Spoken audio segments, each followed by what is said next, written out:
contaminada no sentido de que o São Paulo ficou sem um jogador com 3 minutos de jogo. Eu tô com ela aqui na minha mão, porque dependendo do que eu ouvir aqui, ela vai ser arremessada para um lado ou para o outro. Mas o fato é que o São Paulo está eliminado, o Arnaldo Ribeiro. E é o seguinte, né? Até outro dia, não, o São Paulo não tem condição de ter as 3 frentes, não vai dar, é melhor arriscar na Copa do Brasil. E assim fez. Só que aí ganhou o jogo de ida. Aí depois chega no fim de semana no Brasileiro, ele ganhou o jogo no Brasileiro, improvável, fora de casa. Aí a coisa clareou.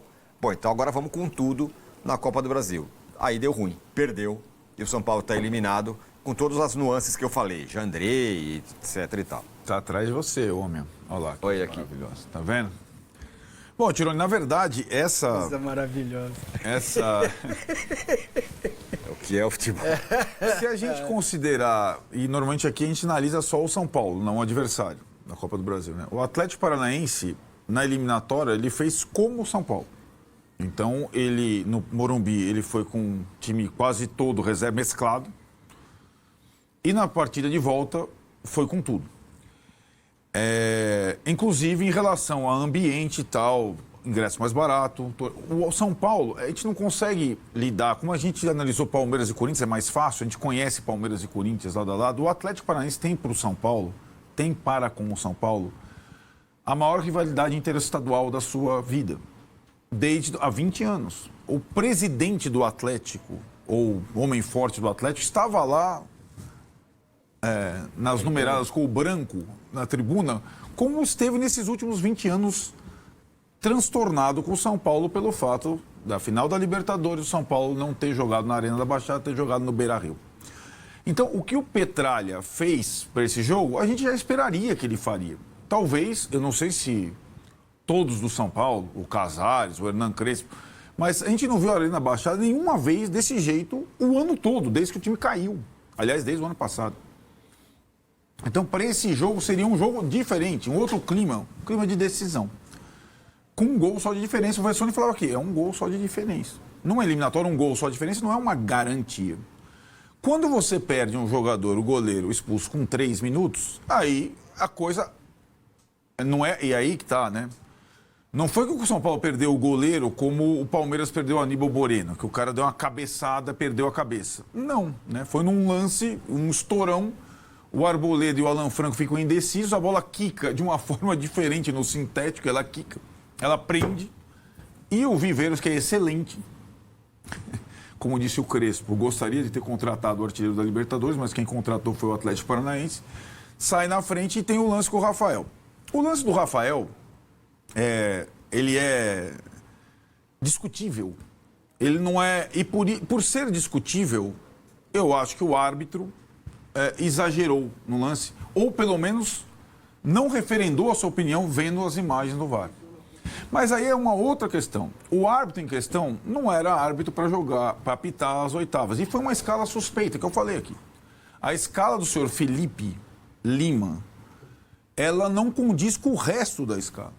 A comissão de arbitragem, na primeira rodada e na segunda rodada, privilegiou árbitros mais experientes, mas como o Daronco, o 9 quilos mais magro, como o Abate Abel, que apitou a primeira partida no Morumbi.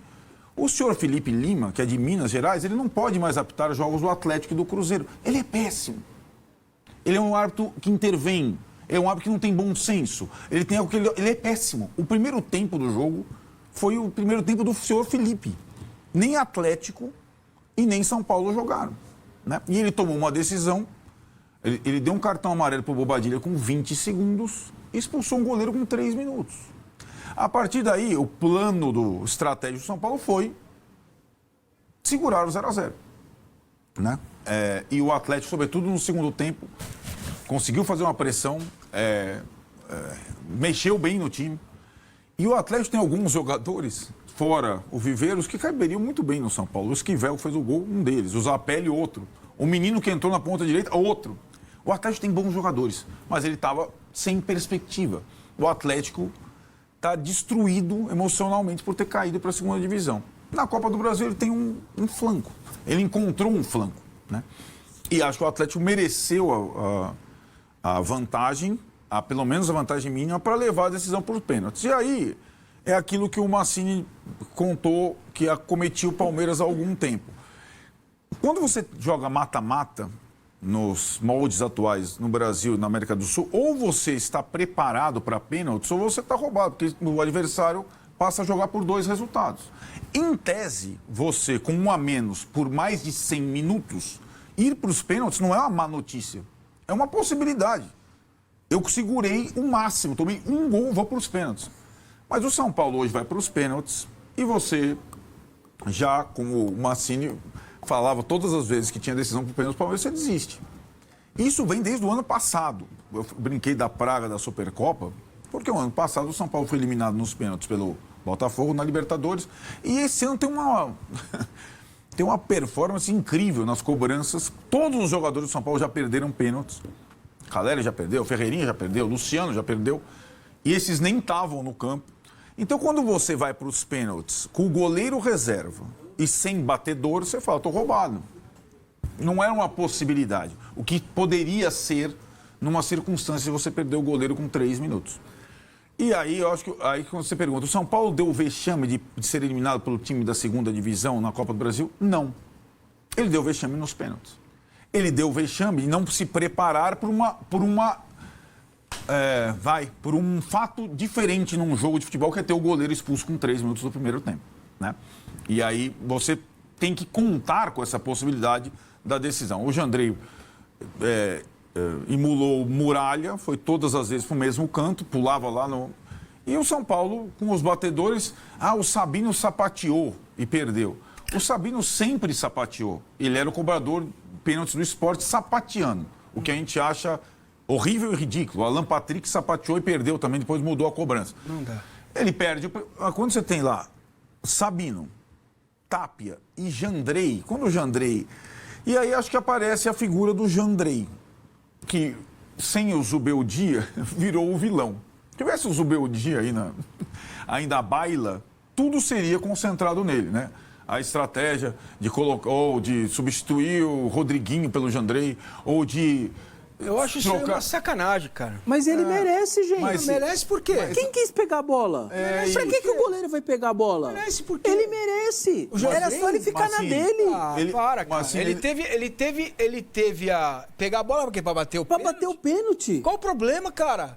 Ele mostra a personalidade. Ele já tá no alvo da Ele quer ajudar torcida. o time. Ele já é alvo. Pelo Ele amor vai de se colocar Deus. um pouco mais? Pelo amor de Deus. Aí é o que seguinte, isso. vocês estão arrumando um bode, né? Como já tinha um, que já não tá mais na sala, que é o Zubeldia. Isso. Agora vamos arrumar um bode para livrar o treinador e o time do jogo que ele fez e foi eliminado.